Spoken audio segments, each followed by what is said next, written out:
Thank you very much, Chairperson of the NCOP. Last week, under the protection of a phalanx of security, behind an impenetrable ring of steel and barbed wire thrown around this Parliament, watched over by a Praetorian Guard of over 441 military personnel armed with assault rifles, and in a precinct that pushed the people further away from this Parliament than they've ever been before, in an environment of heightened fear and intimidation of the opposition and the media by the jackboot state, and of course, under the watchful glare of a power-hungry speaker determined to protect her president instead of the People's Parliament.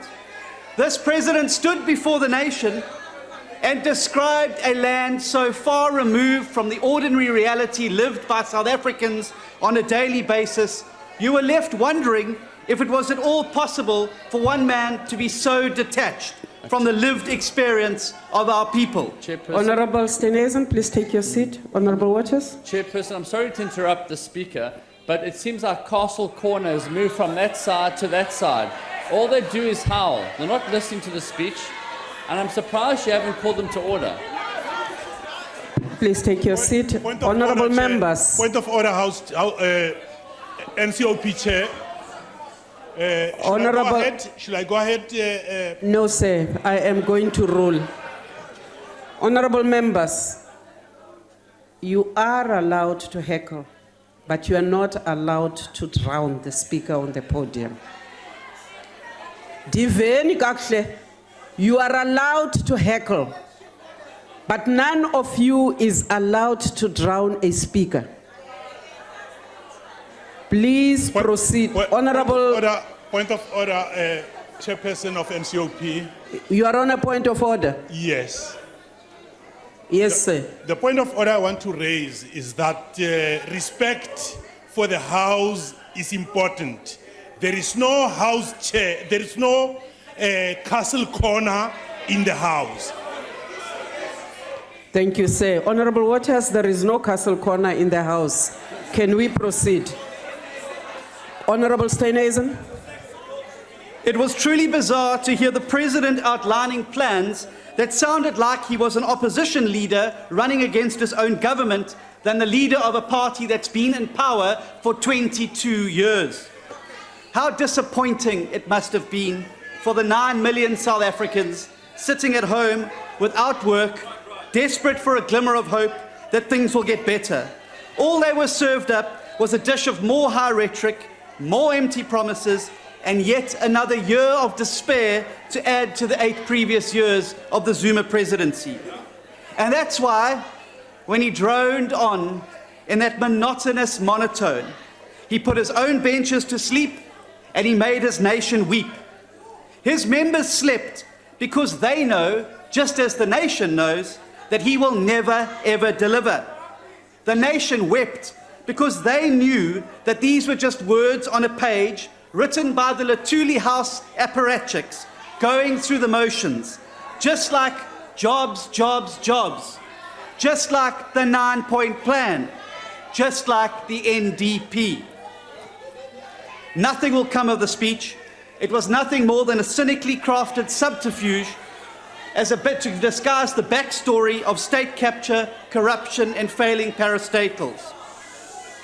How disappointing it must have been for all those who placed their trust in you, Mr. President, to deliver them from their Honourable suffering. Steenhuisen, honourable members, you are not heckling, you are screaming.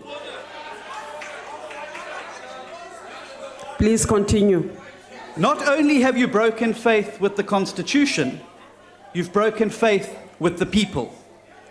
It was also not surprising that the President had to bring his army with him to Parliament last week. He knew that he couldn't win the debate through force of argument. So instead he sought to win it with a show of force. This is what desperate dictators do when they run out of credibility. They hide from the people behind lines of troops with guns and armored cars. Analysts watching the SONA have... Order, Speaker. Order, Chair. Honourable Steenhuisen, please take your seat.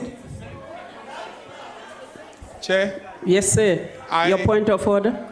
I'd like to ask Honourable Steenhuisen whether he can take a question. Honorable Steenhuisen, would you take a question? I only take questions from people who haven't been named the Mampara of the Month by the Sunday. He doesn't take. All right, Speaker. Please can I take raise- your seat. can I raise a He is point of not order, willing Chair? to take a Can I question. raise another point of order, Chair? Honorable, Can I raise a point of order, Chair? no. You stood and asked whether the member wanted to take a question. I He agree, says Chair. no. And he insulted me at the same time. Honorable Bongo, take your seat. Honorable Steenhuisen, continue. Analysts watching the SONA of last week have been debating for days while the president giggled like a schoolgirl while the violent scenes unfolded here in the House. Some have said it was a nervous response, but those of us who witnessed it at close quarters could see that it was anything but.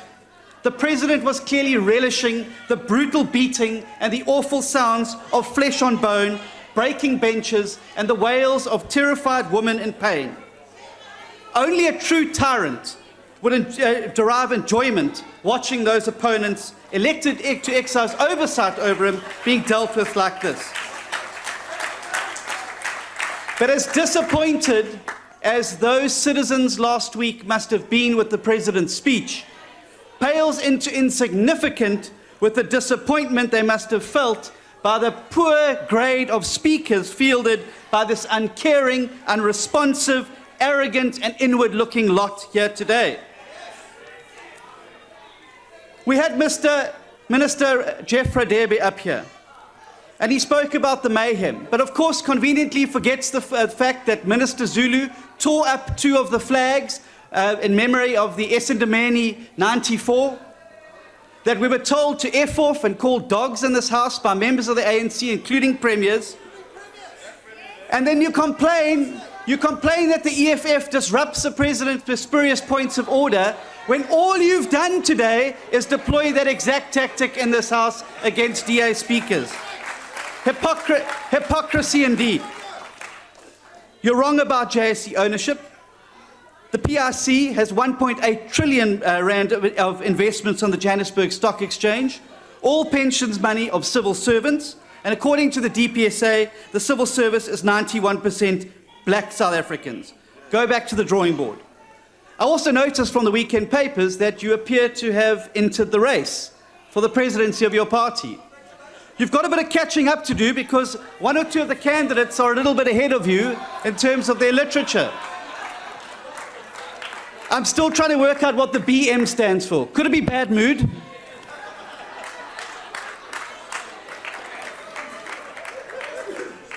Mr. Mkongi came to the podium here and spoke about the Botha and Milan regime without recognizing the absolute irony that he has become the Botha Milan regime right here in Parliament, hiding behind tanks and the army and the police to beat your political opponents when you can't beat them with argument. I also would be pulling out O.R. Tambo from the archives if this is what was sitting in the presidency of my party today. Too embarrassed to talk about your current leaders, so you've got to go back and resurrect them from the past. But I can tell you one thing, if O.R. Tambo was around today, he would be disgusted with what's happened to his party, and he would be disgusted with what's happened to you. Inciting people to burn down buildings on Facebook, burn other people. You're so desperate to be made the Deputy Minister of Trade and Industry. Mr. President, can't you just appoint the man so we don't have to be suffering these tirades every year? Then we had the Honourable Premier of the Northern Cape, Mrs. Lucas, up here. She comes here and tells us about delivery and how great her province is doing. 43.3% unemployment, the highest in the country. The incidence of poverty, 42% in the Northern Cape, 2.7% in DA-run Western Cape. The truth of the matter is that, like KFC in the Northern Cape, her government doesn't deliver. The only delivery that's happening in her province is that being done by Mr. Delivery. 53,000 rands worth of government money spent on KFC, Nando's and fast food. Not breaking any records in her province, but I hear that the Horseshoe Motel got pretty broken up this weekend with your factional fight with Mr. Mzamani Saw.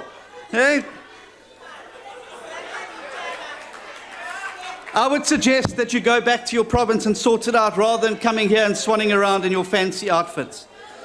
Minister Mquinty came here, and after the weekend papers, I can't imagine how you could possibly show your face here today. And I agree with you, I think we should do a land audit. I think he's absolutely right. We should start with a land audit at Letuli House. Let's see how many government farms have been handed over to the comrades and friends. Mr. Nquinty also talks about the land. He owns three properties, 2 farms and a house in Kenton, hardly in the ranks of the landless. Rather large farm as well. But I noticed he brought a whole lot of people to the gallery. Mr. Errol Present wasn't present. I wonder why. Obviously, a bit embarrassed to bring him here. But he also wasn't completely honest in terms of the Cape Town land deal. Yes, the city had to spend 5 million rand of ratepayers' money. Honourable House Chair. Please take your seat, sir. Honourable Majeke, you are on a point of order. Is Honourable Steenhuisen ready to take a question on how much of land No, ma'am. is owned by the members of No, the DA ma'am. sitting here? Honourable Steenhuisen, are you ready to take a question? I'll take one in Barney's afterwards. I know she'll be there. He's not ready, ma'am. Please continue, sir. But the truth is that in South Africa we can have an inclusive and fair economy that is growing and creating jobs. In South Africa we can have water, electricity, homes, and most importantly, dignity for our people. South Africa can have excellent schools that feed into a tertiary and skills development system that creates real opportunity for our people. We can have this, and we can have so much more. But it's going to be up to the citizens at home that are watching this debacle here today and over the last few days, because they're going to have to be the change that forces the spring of change in South Africa. This ANC has failed you. This Parliament has failed you. And what you need is a party that gets up every day and is obsessed about fighting your corner. The DA under Musi Maimane is that party. So help us vote this moribund lot out of office so that you can have a government that is truly on your side. A government that fights for growth, not Guptas. That brings jobs and not jets. That brings dignity and not despair. You've given us the keys to the metros in the country. It's time to give us the keys to the union buildings in 2019. That fight starts now. Thank you. The Honourable Zikalala.